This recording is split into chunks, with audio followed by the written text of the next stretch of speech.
We've got breaking news on a Tuesday.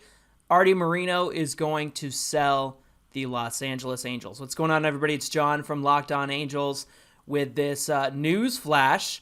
I wanted to take some time to come on and just explain a few things and talk about a few things to take into consideration now that this news has come out that Arte Moreno could be selling the team. But let's go to the statement. I want to read that. This came from Arte Moreno's ownership group. It says, Moreno family explores possible sale of team. Angels retain Galatioto Sports Partners to assess strategic options. Today, Angels Baseball announced that the organization has initiated a formal process to evaluate strategic alternatives, including a possible sale of the team. Owner Arte Moreno stated, "It's been a great honor and privilege to own the Angels for 20 seasons. As an organization, we have worked to provide our fans with an affordable and family-friendly ballpark experience while fielding competitive lineups, which include some of the game's all-time greatest players. Although this difficult decision was entirely our choice and deserves a great deal of thoughtful consideration, my family and I have ultimately come to the conclusion that now is the time. Throughout this process, we will continue to run the franchise in the best interest of our fans, employees, players, and business partners. The Angels organization, which has retained Galatioto Sports Partners as financial advisor for this process, will not have any additional comment during this time." Additionally, the city of Anaheim put out a statement from Mike Leister, the chief communications officer for the city of Anaheim. He said, "We have seen 3 Angels owners since the team moved here in 1966. While team sales do not happen every day, they are a fact of life in sports. This is a potential decision for Arte Moreno based on his investment and family considerations. Should we see new ownership, we look forward to continuing a great tradition of baseball in Anaheim." There's a couple things to consider here. One, the statement from Arte Moreno tells me that this is happening. They've long considered this. He's 76 years old, and he knows that he is the villain, so to speak, here, especially with Angel fans who have been disappointed in some of his decisions over the last 10, 12 years. So I think that it's going to happen. This is not in question. It adds an entirely new wrinkle to the Shohei Ohtani conversation. His contract extension, what's going to happen there? And on that note, will this new ownership go over the luxury tax and pay for players to put a good product on this field? Well, I think they will, because anybody who's going to spend $2.2 billion on this team is going to want to have a winning team. The Angels went from $184 million when Arte bought them to $2.2 billion with a B.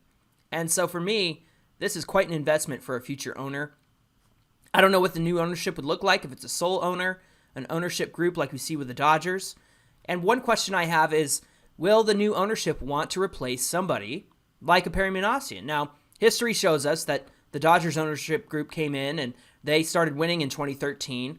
And then Steve Cohen, most recently, bought the majority share of the Mets in October 2020. He made moves to get Lindor and extend him by January of 21. So they got right to work. And the thing about Steve Cohen was that he was already a minority owner, and then he got the majority ownership in the Mets. So you have an example with the Dodgers of a new group coming in and making changes and immediately winning.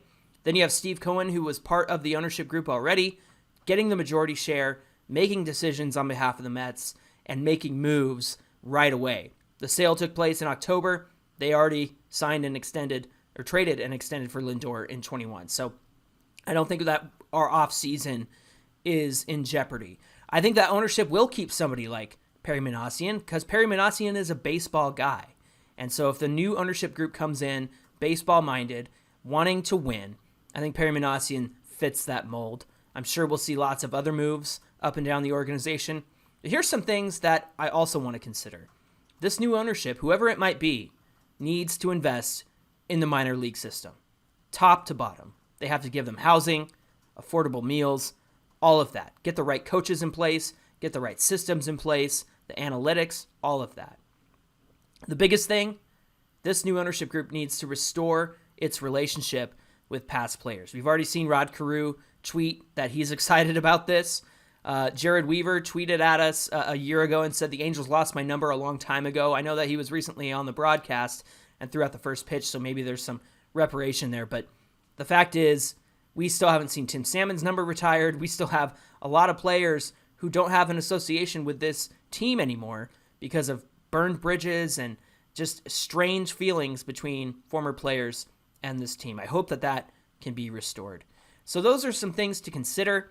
I'm looking forward to finding out who is going to buy this team, and hopefully the timeline is a fast one in terms of by the time we get to the offseason, we can have an ownership group or an owner in place so that we can make our moves that the Angels need to make.